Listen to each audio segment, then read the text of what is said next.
हुक्मरानों दर्ज हो मंशूर में इस मर्तबा, खत्म हो इसकी महामारी यहाँ घर घर चले। और शेर देखें कि जंग होगी तो पड़ेंगे जानवर अब भेजने, जंग होगी तो पड़ेंगे जानवर अब भेजने, आशिकी की यार तैयारी यहाँ घर घर चले। और अब खबासत बस सियासत तक रही तो है नहीं, खबासत के मायने है करप्शन। अब खबासत बस सियासत तक रही तो है नहीं, खून के रिश्तों में व्यापारी यहाँ घर घर चले।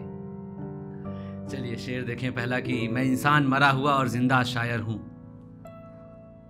मैं इंसान मरा हुआ और जिंदा शायर हूं, आधा कब्र के अंदर और आधा बाहर हूं। तो कुछ आशार शुरू करते हैं कि कुछ इस कदर हम तन्हा चल रहे हैं, कुछ इस कदर हम तन्हा चल रहे हैं, हमारे जनाजे पर भी मुर्दा चल रहे हैं। सफ के मायने होते हैं रो, पंक्ति। और जो मुंह मोड़ गए थे मेरे बुरे वक्त पर, पहली सफ में देकर कंधा चल रहे हैं।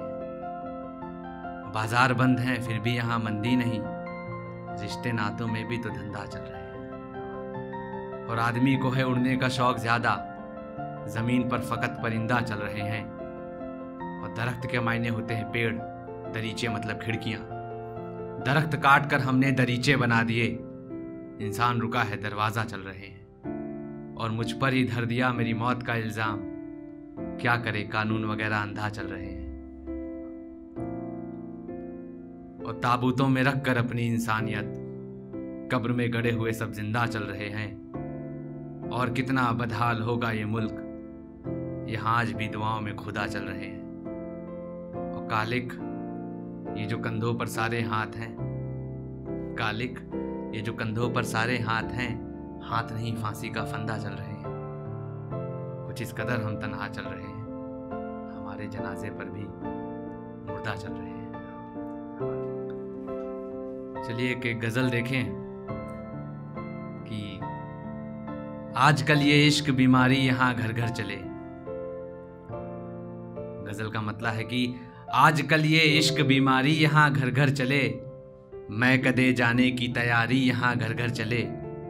सोचता हूँ भूत सबके सर क्यों है चढ़ गया, शहर भर में यार लाचारी यहाँ घर घर चले। और मुनफरिद होना किसी का गैर मुमकिन सा लगे, मुनफरिद के मायने होते हैं सिंगल, कि मुनफरिद होना किसी का गैर मुमकिन सा लगे, धड़कनों में तेज रफ्तारी यहाँ घर घर चले। और हुक्मरानों दर्ज हो मंशूर में इस मर्तबा, मंशूर का मतलब है घोषणा पत्र, मैनिफेस्टो। हुक्मरानों दर्ज हो मंशूर में इस मर्तबा, खत्म हो इसकी महामारी यहाँ घर घर चले।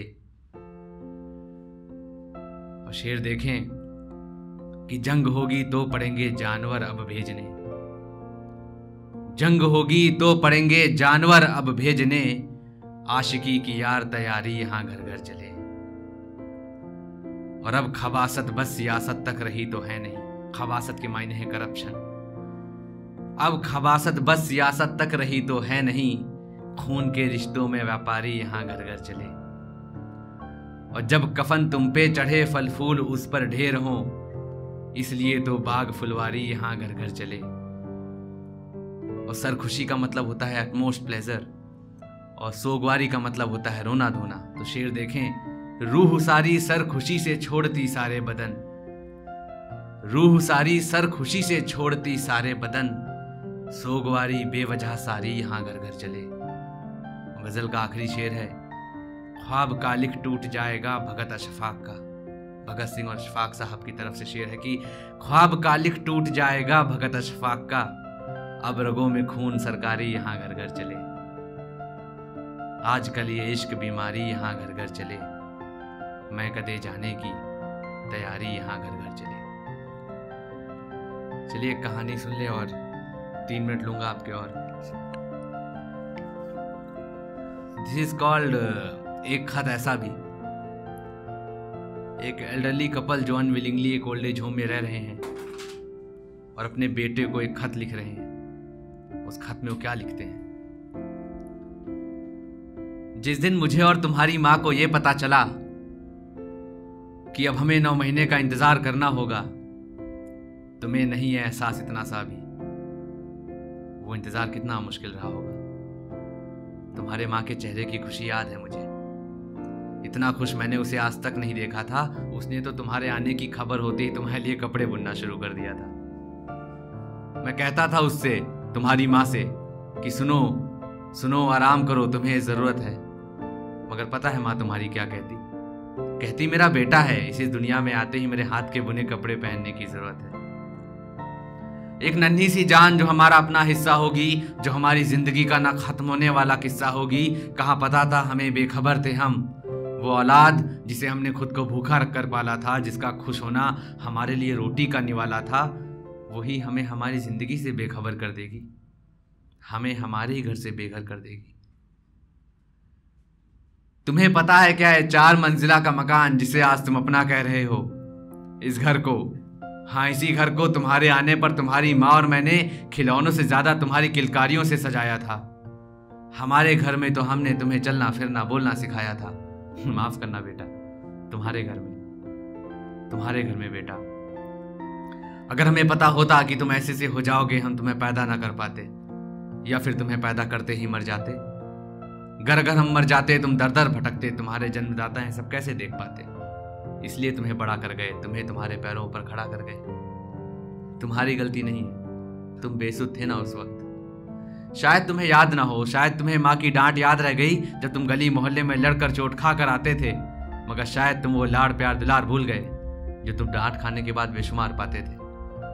खैर, हम याद रखेंगे, ऊपर जाकर खुदा खुद की शिकायत करेंगे कि आगे से हर दफा कुछ ऐसे करना, बच्चों को बचपन से कुछ ऐसी सोच देना कि अगर उन्हें डांट याद रहे तो माँ बाप का प्यार भी याद रहे, माँ बाप के त्याग भी याद रहे।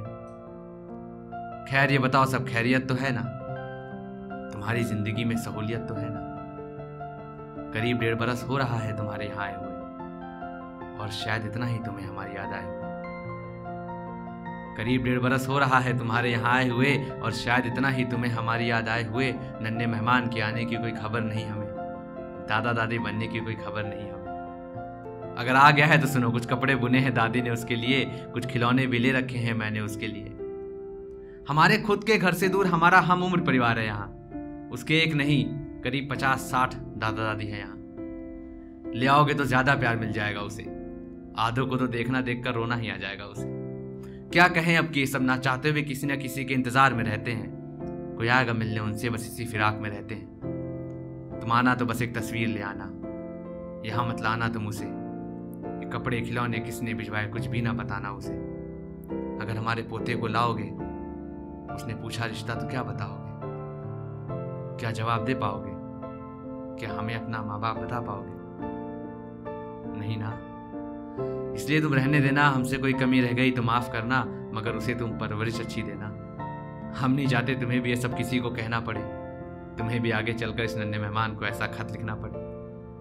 कोई गलत नहीं है यहाँ ना तुम गलत हो ना हम गलत हैं, मगर एक गलती तो हुई है हमसे, और उसी की तो सजा मिल रही है हमें। गलती माँ बाप होने की, गलती तुम्हारे माँ बाप होने की। बहुत बहुत शुक्रिया।